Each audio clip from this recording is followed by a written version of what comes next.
Before beginning the story, I'd like to say a big thank you for visiting my new channel. I'm going to be uploading alternate history-related stories every single day. If that sounds good, be sure to leave a like and don't forget to subscribe. It means a whole lot when just getting started. I hope you enjoy the story. The house was built in 1923, and we bought it knowing it would require work, which is the compact you make with older properties, the exchange of lower purchase price for the understanding that the building is going to ask things of you over time. My partner Ren and I had done one renovation before, a smaller project in a previous house, and we understood the basic shape of what we were signing up for, the budget that expands and the timeline that extends, and the specific intimacy with a building's interior that you develop when you spend months taking it apart and putting it back together differently. The upper floor was the second phase of the project, after we'd finished the kitchen and the ground floor bathroom. The plan was to open up the two smaller bedrooms at the back of the house into a single larger room, which required taking down the wall between them, a non-load-bearing partition that the structural engineer had confirmed was a later addition to the original floor plan, put in sometime in the 40s, based on the materials and fastening methods. Taking it down was a weekend's work, or should have been. I started demo on a Saturday morning while Ren was out handling other errands, the practical division of labor that a renovation produces when two people are managing both the project and the rest of their lives simultaneously. I took down the drywall on the bedroom side first, exposing the stud framing, and started on the other side from the hallway. The stud cavity was wrong. Not wrong in the way of a wall that's been repaired or modified. Wrong in a deeper sense that I registered before I could identify. The depth of the cavity was wrong, deeper than the stud depth should have produced.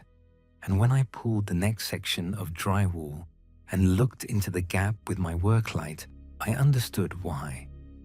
There was another wall behind the stud frame, set back about 16 inches, and the space between the two walls was enclosed on the sides and top and bottom by additional framing that had been installed with the specific care of someone who wanted the assembly to be invisible from either side.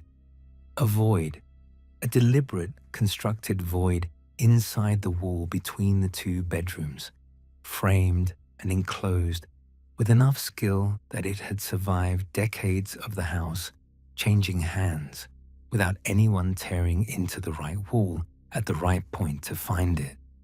I expanded the opening. What I found when I'd opened enough of the drywall to see clearly was not a void, but a room.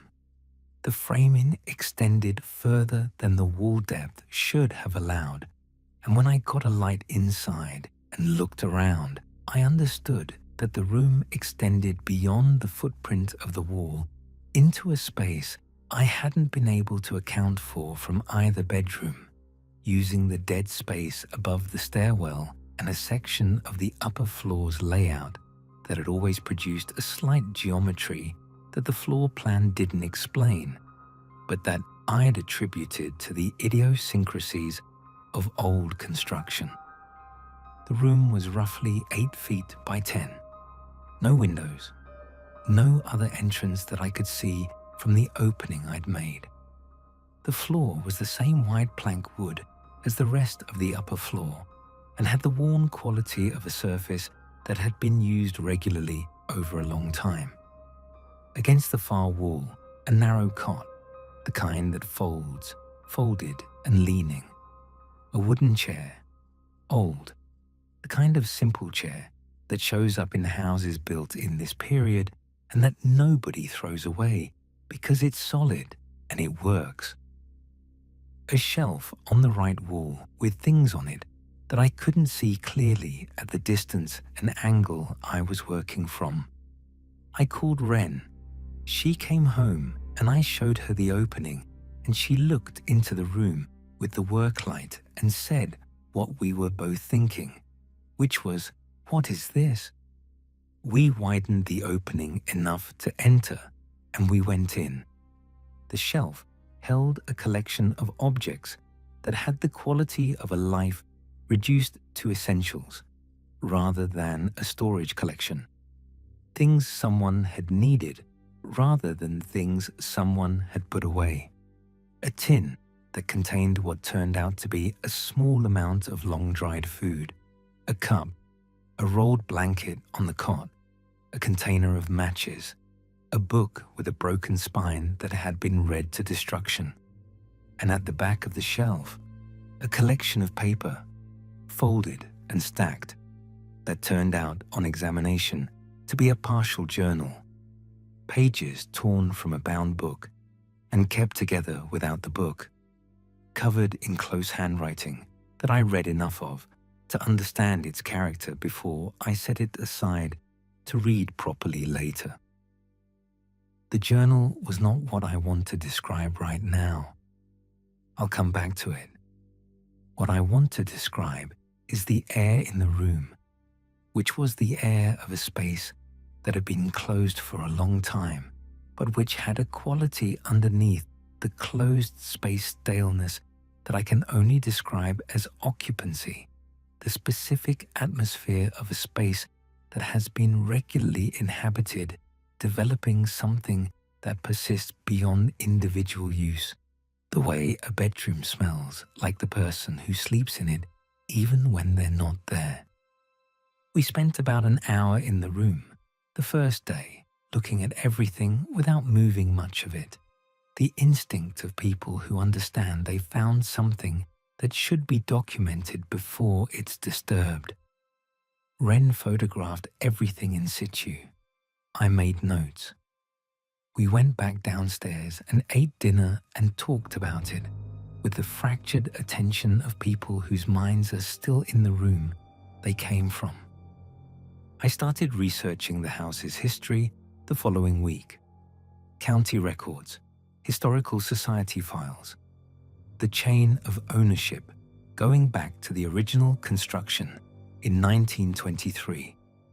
The house had changed hands 7 times before us, which is a lot for a property of its age, and suggested the kind of history where people didn't stay long, though none of the individual transfers showed anything in the documentation that explained a pattern of short tenures.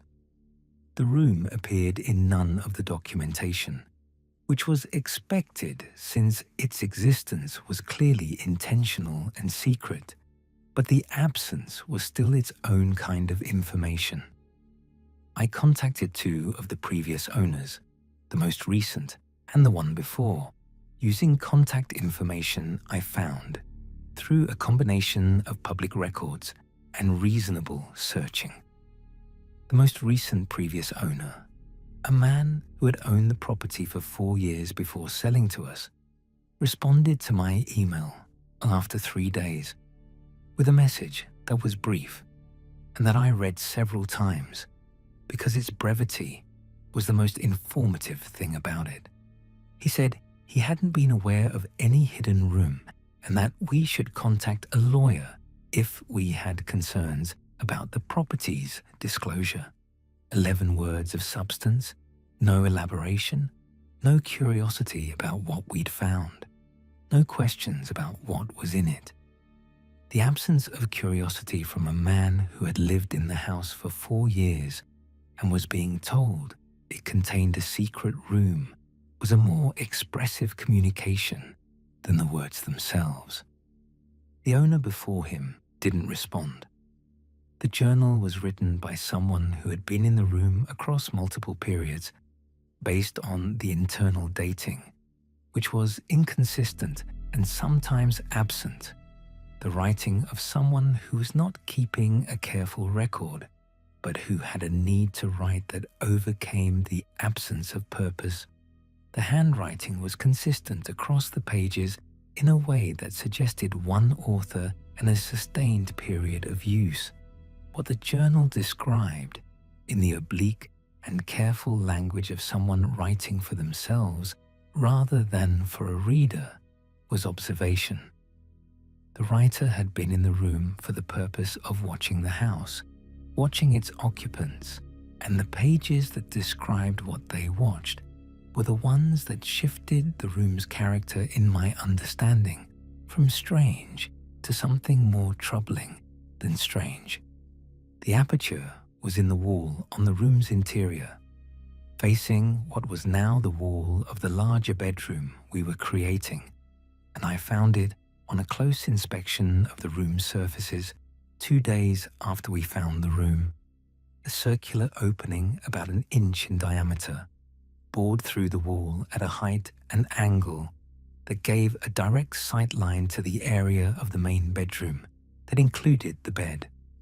Smooth edges, not an accidental gap in the construction, made deliberately and made to be used repeatedly.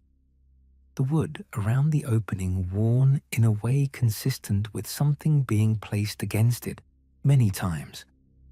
Ren and I stood in the room and looked at the aperture and didn't say anything for a while.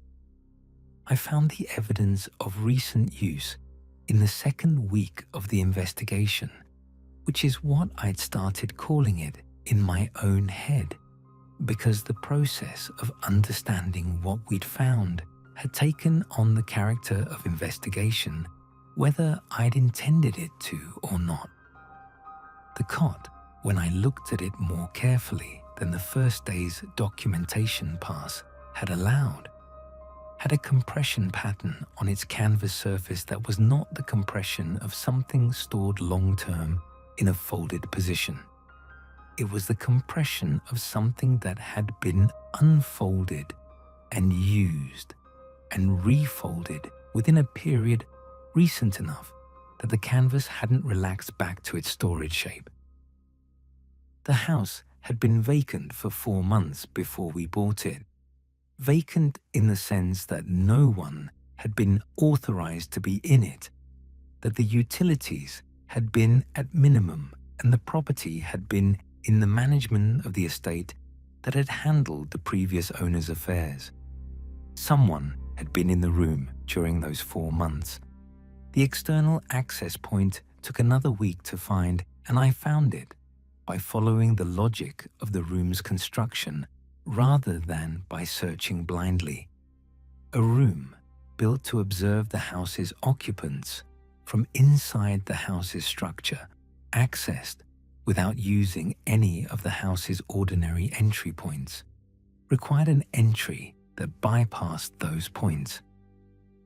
I looked at the exterior of the house from the perspective of where the room sat within the structure and found, on the third afternoon of looking, a section of exterior cladding at the roof line that was newer than the surrounding material, replaced at some point, and behind which the original material had been modified to include a panel that could be removed from outside with knowledge of how it was attached, giving access to a crawlspace connection that ran to the room's floor entry.